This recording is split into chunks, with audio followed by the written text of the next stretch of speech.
That's it. I'll draw him. It's hard making a picture of something new. I don't get the chance that often. But I try. I look at the beetle, who's being kind enough not to move, then back at my paper.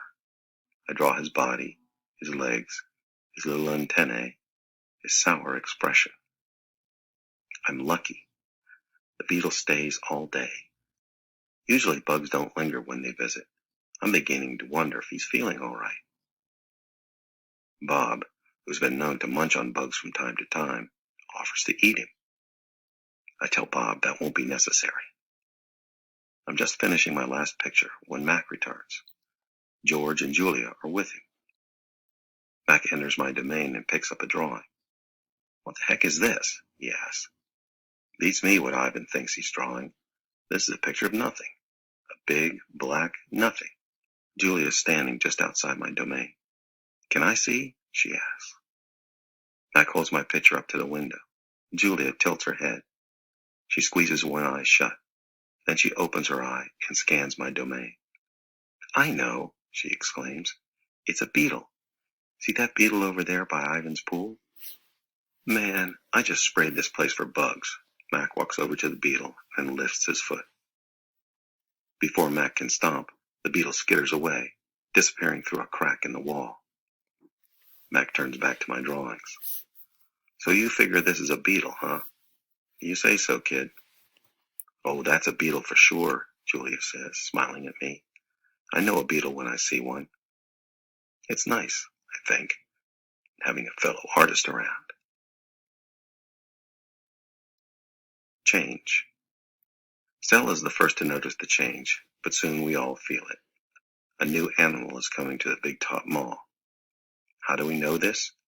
Because we listen, we watch, and most of all, we sniff the air. Humans always smell odd when change is in the air, like rotten meat with a hint of papaya.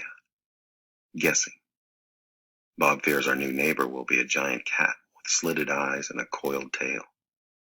But Stella says a truck will arrive this afternoon carrying a baby elephant. How do you know? I ask. I sample the air, but all I can smell is caramel corn.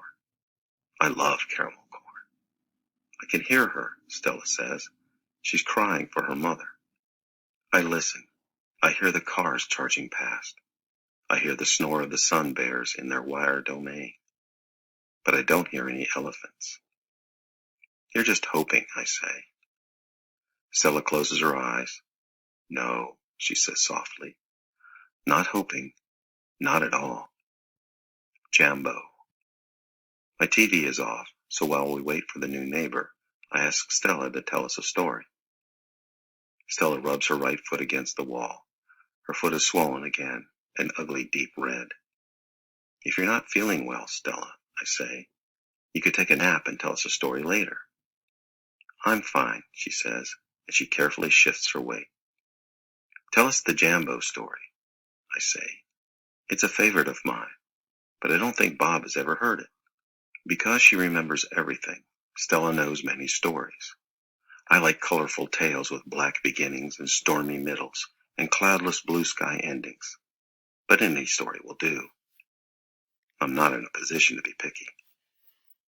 Once upon a time, Stella begins, there was a human boy. He was visiting a gorilla family at a place called a zoo. What's a zoo? Bob asks. He's a street smart dog, but there's much he hasn't seen. A good zoo, Stella says, is a large domain, a wild cage, a safe place to be. It has room to roam and humans who don't hurt. She pauses, considering her words. A good zoo is how humans make amends. Stella moves a bit, groaning softly. The boy stood on a wall, she continues, watching, pointing, but he lost his balance and fell into the wild cage. Humans are clumsy, I interrupt. If only they would knuckle walk, they wouldn't topple so often. Stella nods. A good point, Ivan. In any case, the boy lay in a motionless heap, while the humans gasped and cried.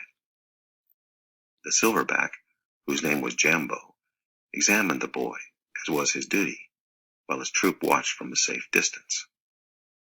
Jambo stroked the child gently. He smelled the boy's pain. Then he stood watch.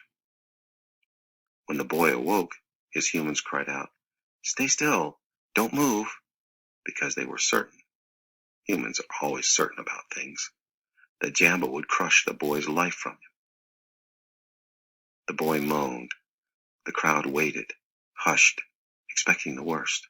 Jambo led his troop away. Men came down on ropes and whisked the child to waiting arms. "Was the boy all right?" Bob asks. "He wasn't hurt," Stella says, although I wouldn't be surprised if his parents hugged him many times that night, in between their scoldings. Bob, who has been chewing his tail, pauses, tilting his head. "Is that a true story?"